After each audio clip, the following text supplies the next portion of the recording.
प्रणाम श्रोताओं।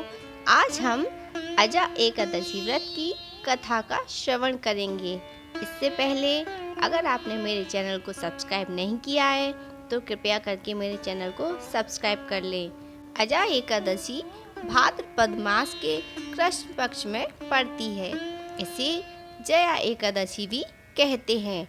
जो भी भक्तगण पूरी निष्ठा व भक्ति भाव से इस व्रत को धारण करता है उसे संपूर्ण सुखों की प्राप्ति होती है और वह संसार सागर के सभी दुखों से छूट जाता है। उसे भगवत शरण की प्राप्ति होती है। एकादशी का व्रत करने से अश्वमेघ यज्ञ के समान पुण्य फलों की प्राप्ति होती है। उसे पुत्र पौत्र सम्मान धन सभी प्रकार के सुख प्राप्त होते हैं। भक्तों, इसलिए एकादशी का व्रत सभी को करना चाहिए। यह व्रत बड़ा ही पुण्य फलदायी है। एकादशी के दिन व्रत कथा अवश्य सुननी चाहिए, इससे पूर्ण फल प्राप्त होता है। तो सुनते हैं अजा एकादशी व्रत कथा। एकादशी व्रत कथा सुनने मात्र से एकादशी व्रत का फल प्राप्त होता है। महाराज युधिष्ठिर ने कहा, हे श्री कृष्ण, अब आप कृपया करके मुझे भाद्रपद मास के कृष्ण पक्ष की एकादशी के बारे में बताइए। इस एकादशी का क्या नाम है तथा यह व्रत क्या विधान है? इसका व्रत करने से किस फल की प्राप्ति होती है? तब श्री कृष्ण भगवान ने कहा, यह एकादशी व्रत भाद्रपद मास के कृष्ण पक्ष की एकादशी को पड़ता है। इसका नाम अजा एकादशी है। इसे जया एकादशी भी कहते हैं। इसका व्रत करने से पुण्य फलों की प्राप्ति होती है। मैं तुम्हें इस व्रत की कथा सुनाता हूँ। पौराणिक काल में अयोध्या नगरी में एक चक्रवर्ती राजा राज्य करता था। उसका नाम हरिश्चंद्र था। वह परम प्रतापी तथा सत्यवादी था। उसकी प्रसिद्धि चारों ओर फैली हुई थी। ऋषि विश्वामित्र ने राजा हरिश्चंद्र की प्रसिद्धि के बारे में सुना तो वह स्वयं इसकी परीक्षा करना चाहते थे। एक बार राजा हरिश्चंद्र ने स्वप्न में देखा कि उन्होंने अपना सारा राजपाट ऋषि विश्वामित्र को दान में दे दिया है। अगले दिन जब ऋषि विश्वामित्र जी महल में आए तो राजा ने उन्हें प्रणाम किया और सारा हाल ऋषि मुनि से कहा और उन्हें सारा राजपाट सौंप दिया। ऋषि मुनि ने जाते जाते राजा से 500 स्वर्ण मुद्राएं दान में मांगी। तब राजा ने कहा कि सारा राजपाट दान करने के साथ राजकोष भी दान कर चुका हूँ और दान की हुई वस्तु दोबारा दान नहीं की जाती।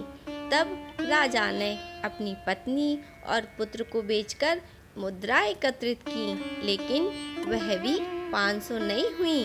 तब राजा ने खुद को एक चांडाल को बेच दिया और सभी मुद्राएं मुनि ऋषि को दे दी और वह स्वयं चांडाल का दास बन गया। राजा ने चांडाल के यहाँ कफन लेने का काम किया, लेकिन राजा ने इस आपत्ति के समय में भी सत्य का साथ नहीं छोड़ा।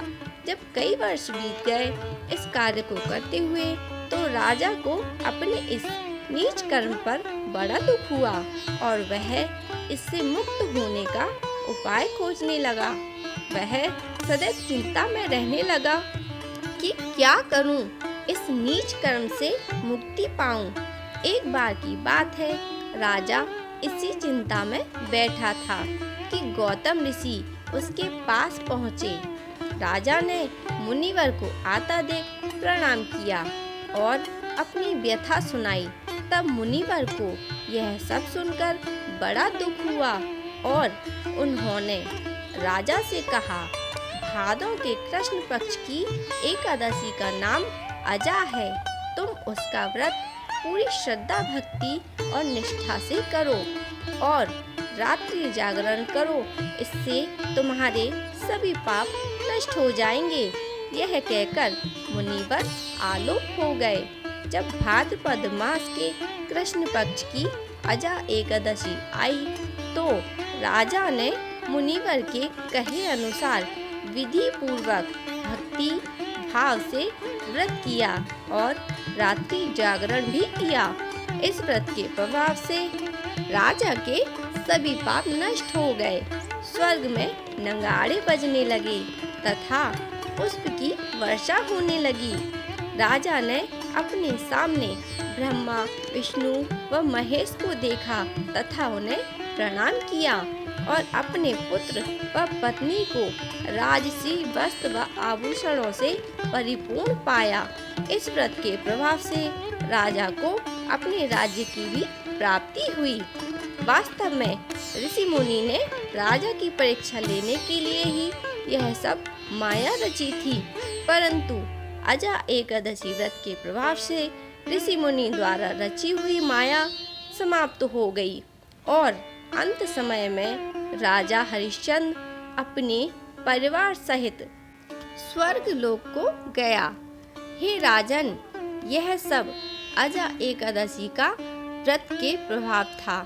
जो मनुष्य इस व्रत को विधान से करते हैं उनके सभी पाप नष्ट हो जाते हैं तथा अंत में वे स्वर्ग को प्राप्त करते हैं। बोलो एकादशी मैया की जय। भक्तों, अगर आपको मेरी वीडियो पसंद आई हो तो कृपया करके इस चैनल को लाइक, शेयर और सब्सक्राइब जरूर से कर लें। वीडियो देखने के लिए धन्यवाद।